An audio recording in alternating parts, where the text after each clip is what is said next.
मी अरुण घोडके शिवचिंतन जिजाऊ साहेब फार फार भाग्यवान होत्या.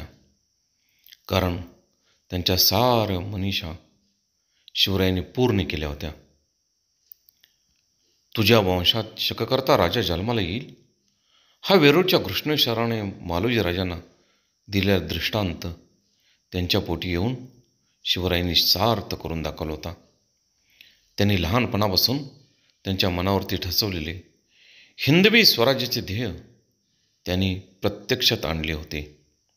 त्यांचा थोरल्या मुलाचा कपटाने घात करणाऱ्या अफजलखानाचा कोतळा वाघनखाने बाहेर काढून आणि त्यांचे मस्तक त्यांना दाखवून फार तिच्या मनातील धगधग होती ती वैराग्नी शमवला होता.